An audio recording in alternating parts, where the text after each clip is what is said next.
پاغې کې خدا خبرې نه دا ابتدا د هدایو کی استاد د پوی د پاره مې لګه حصہ پکې وي اوس کټول وایو نو بیا ډېر وخت تیریږي ور باندې صرف دا صاحب د هدایت ترجمه به درته سبا ته وایم د هغه تاریخ به درته ویم او د هدایت خصوصیتونه بس په همغه به بیا اکتفا وکړو نن درته یو نکته وایم ښه او دا به درته انشاءالله ډېر هر ځای کې پکار شي موږ او تاسو په دې فقه کې القاب لرو د احکامو شرعیه یو ته فرض وایي دویم ته واجب وایي دریم ته سنت وایي بیا سنت دوه قسمه دي یو زواید دی او بل مؤکد ولی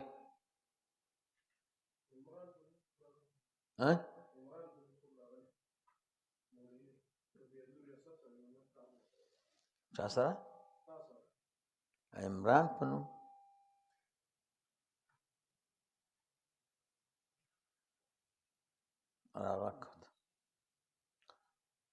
او یو ته مستحب وایي بل ته مباح وایي بل ته حرام وایي بل ته مکروه وایي مکروه بیا دوه قسمه دی یو تحریمی دی او بل تنزیهی دی د دې القاب مقصد څه دی مولوی صاحب دې کې یو غټه فلسفه پراته ده ډېره غټه فلسفه پکې ده هغه دا ده چې موږ او تاسو د رسول الله مبارک د زمانې نه لري یو موږ او تاسو ته د احکام چې دي راځه وعلیکم السلام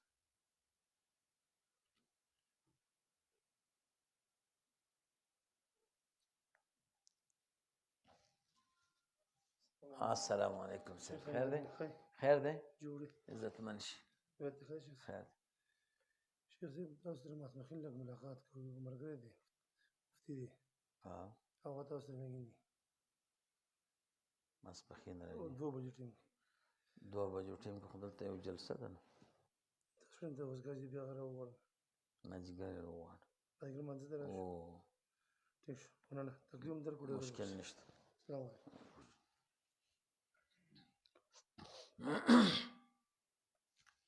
زمونږ او ستاسو زمانه د رسول الله مبارک صلی الله علیه وسلم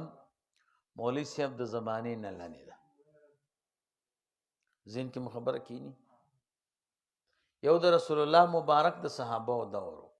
نبی علیہ الصلوۃ والسلام او د صحابه په منځ کې سند نه خو نبی علیہ السلام به خبره وکړو صحابه به واورید موږ او تاسو په منځ کې خو سند پروت دی سلسله پرته ده نو دا سندونه چې دي کنه دا سلور قسمه دي یو داسې دا احکام چې موږ او تاسو ته په سند راغلي دي دا احکام سلور قسمه دي داسې ووایه یو داسې احکام دي چې دا په کوم دلیل ثابت دي یعنی په کوم سند ثابت دي او په کوم متن ثابت دي په سند کې خو دوه شی نه کنه په خبر کې یو متن یو بل سوي سند نو یو داسې حکم دی چې په داسې دلیل ثابت دی چې قطعی ثبوت دی سند کې هم خبرې نشته بیا د دې چې کوم متن دی دا قطعی دلالت دی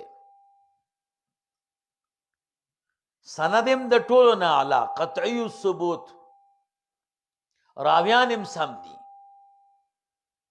عدالت او ضبط باندې پوره دي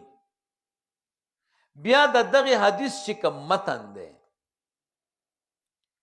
دا چې په دې مسلې دلالت کوي دا دلالت هم قطعی دی نو په سند کې هم قطعیت پروت دی په متن کې هم قطعیت پروت دی دا سه حکم چې په داسې دلیل باندې ثابتي هغه ته فرض وایي علماء ولی صاحب دی فقها او خواري کړي دا او مونږ او تاسو ته یو کفله برابر کړي دلایل دوی کتلی دي احکام را جمع کړي دي به د هر حکم د پاره دلیل کتلی دا اسانه کار نه دی د هر حکم د دلیل لیکلی دی بیا د هر دلیل حیثیت کتلی چې دا حکم د دلیل دا حکم د دلیل به د دلیل حیثیت ته کتلی دي نو یو دلیل داسې راوتلی دی چې سند هم د ټولو نه اعلی نو قطعی ثبوت ته د دې دلیل چې کوم متن دی چې په دې مسلې دلالت کوي د دې دا دلالت هم قطعی دی نو قطعی ثبوت او قطعی دلالت ته هر حکم چې په داسې دلیل ثابتي هغه لاندې پرواو کې ورته فرض لیکلي نارواو کې ورته حرام لیکلي اوس مزین کې خبره کې نست روا کې ورته څه لیکلي دي او نارواو کې حرام بس نو ټول فرضونه چې دي هغه له دقه سي دلایل چې هغه سره جمع کړي دي څومره حرام چې دي غلط دي دویم نمبر دلائل دویم قسم دلیل دا سے پیدا کړی دی چې قطعیت په دواړو کې نشته که سند قوي دی او قطعی دی خو د متن دلالت په دې مسلې ځونی دی شبهه ده پکې که متن قطعی دی خو الته سند کې شبهه ده هغه مخکې خو دواړو کې قطعیت و دویم قسم دلیل دا سے پیدا کړ چې یو طرف کې شبهه ده نو چې په یو طرف کې شبهه ده نو اعمال خو دوه قسم دي کنه روا او ناروا نو رواو کې ورته واجب ولیکل او نارواو کې ورته مکروه تحریمی ولیکل دریم نمبر دلیل پیدا کړ هغه مولوی صاحب داسې و چې په دواړو کې شبهه وه سند کې هم قطعیت نه و په متن کې هم قطعیت نه و دا باقی چې څومره دي که سنت دي که مکروه تنزیهی دي که مستحبات دي دا ټول په دې دلایلو ثابت دي هغې ته دا ولیکل نو کدا سنت ثابتو خو په سند کې هم شبهه ده په متن کې هم شبهه ده خو رسول الله مبارک په طریقې د عادت سره کړیو زواید که په طریقې د عبادت سره کړیو مؤکد نارواو کې دا مکروه تنزیهی دي او یا مستحبات دي په رواو کې نو مولوی صاحب کله چې یو حکم تاسو ولیدو چې دا فرض دی نو ذهن به مودې ته ځي چې دا په داسې دلیل ثابت دی دا حکم چې د دې په سند کې هم قطعیت دی د دې په متن کې هم قطعیت دی خو مولوی صاحب دا اسانه کار نه دی دی علماو شپه ورځ په ځان یو کړې ده اول به حکم پیدا کې بیا به د حکم دلیل پیدا کې بیا به دلیل چانکې چې دا کم حیثیت لري بیا به دا حکم دی دلیل سره لیکي دی ته بیا نوم کې خو فرض نو فرض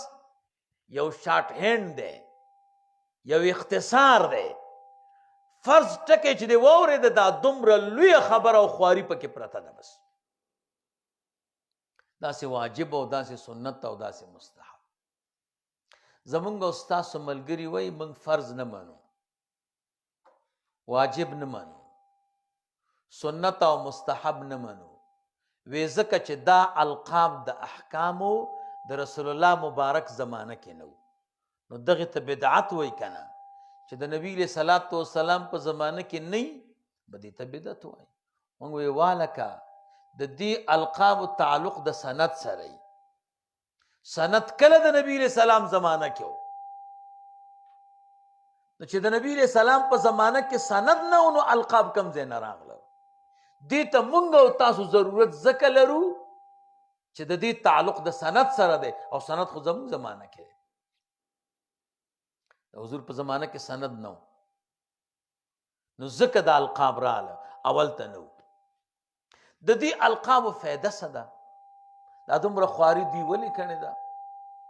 د دې فایده ته معلومیږي عند التعارض څلور احکام دي فرض ده واجب دي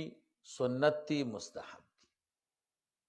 دا څلور واړه د شریعت او د دین حکم دی ټول بکې څلور واړه بکې کله کله سړی سره وخت نه وي کله ور سره وخت وي خو صحت ور سره ملګرتیا نه کوي څلور واړه نشي کولی نو چې څلور واړه نشي کولی او درې کولی شي څلورم نه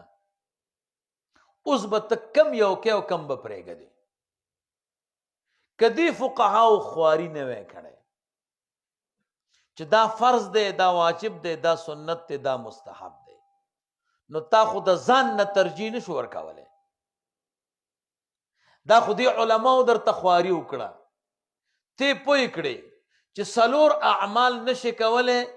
او صرف د دریو ځای دی نو دا درې به وکې فرض به وکې واجب به وکې سنت به وکې پرېښودل والا مستحب دی حالان کې د ټول حکم خو یو د ټول د شریعت احکام دي فایده دا راووته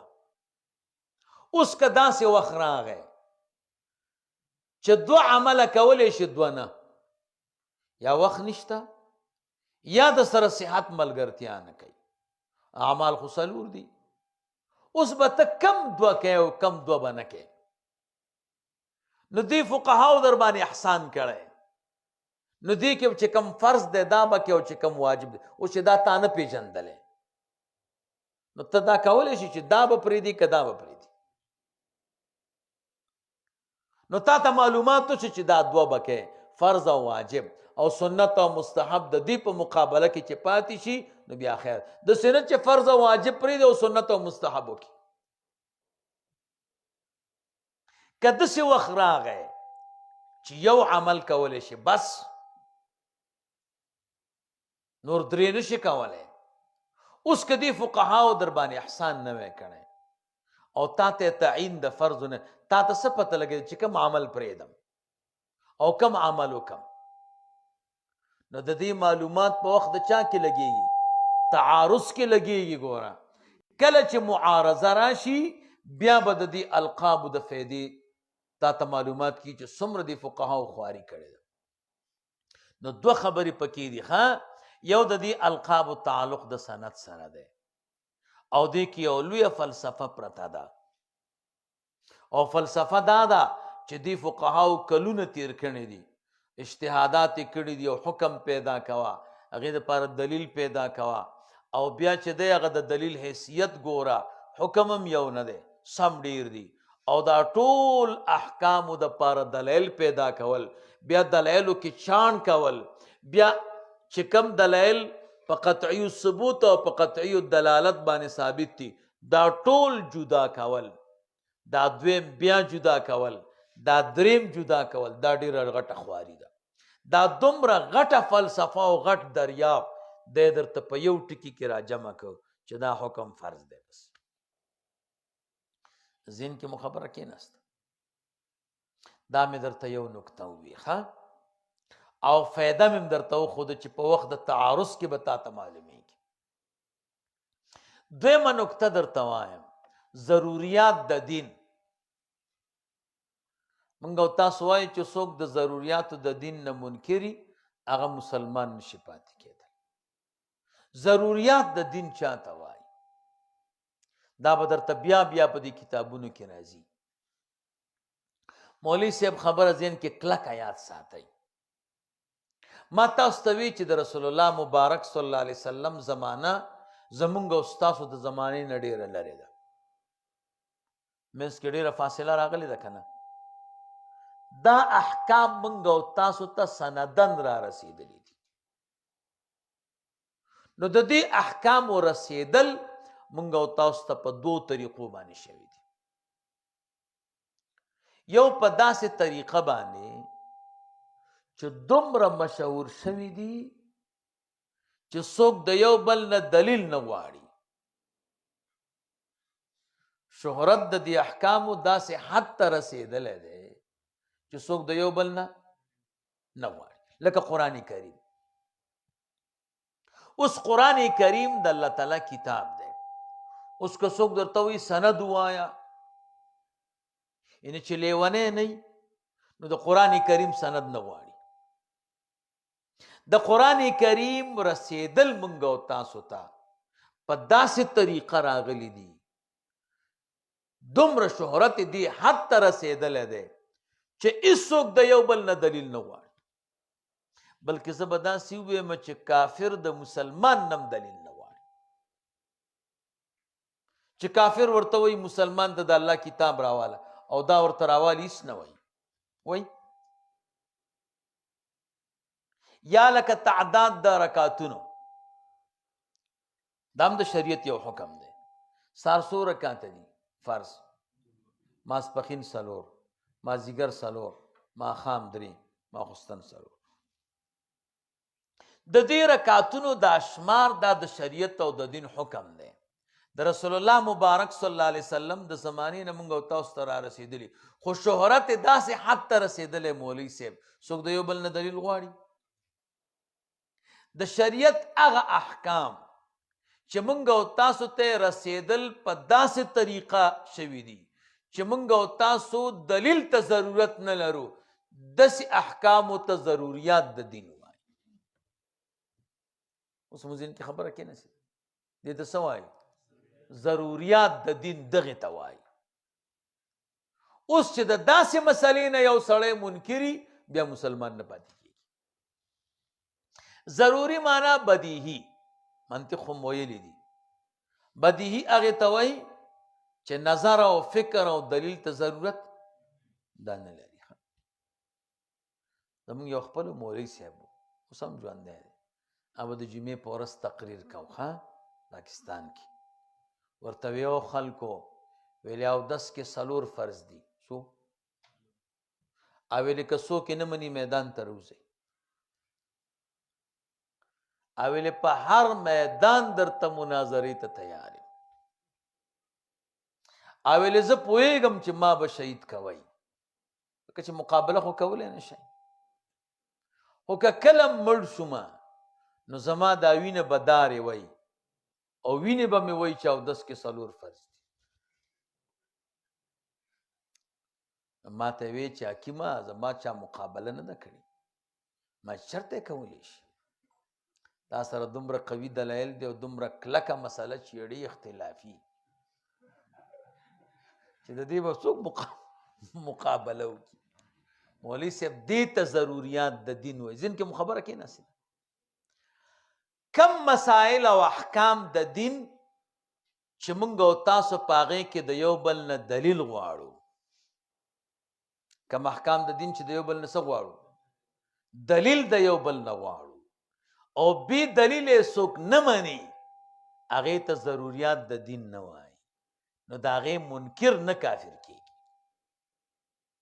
بلکې د هغې منکر ګمراه دی او فاسق دی او بدعتي دی. اوس مو ذهن کې خبره کېناسته.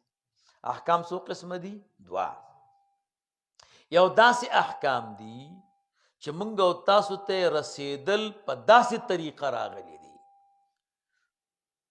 چې د یو بل نه دلیل نه غواړو، دې ته ضروریات د دین وایي. د دینه منکر مسلمان نه پاتې کېږي. او 2 احکام داسې دي چې موږ او تاسو ته د دې رسېدل راغلي دي، احکامو باندې پوهېږو، خو بې دلیل څوک نه مني، د یو بل نه دلیل غواړو. نو چې په کومو احکامو کې د یو بل نه دلیل غواړو او بې دلیله منلو ته څوک تیار نه وي، د هغې منکر بیا نه کافر کېږي. الله تعالی واحد لا شریک دی. دا ضروریات د دین دي. دلیل غواړو نه غواړو. رسول الله مبارک صلی الله علیه وسلم برحق نبی دی، خاتم النبیین دی، بل پیغمبر د ده نه وروسته نه دی راغلی. قرآن کریم د الله تعالی کتاب دی. 5 وخته مونځ فرض دی، حج فرض دی، روژه فرض ده، زکات فرض دی، دومره رکعتونه د منځونه دي. دا ټول ضروریات د دین دي. جنت شتا، جهنم شتا، قیامت شتا، حساب بوي، عمل نامې به ورکول کېږي، حشر شتا، قبر کې پورته کېدل شتا. دا چې کم یو بل نه مونږ او تاسو دلیل نه غواړو، دې ټولو ته ضروریات د دین وایي. ضروری معنا بدیهی،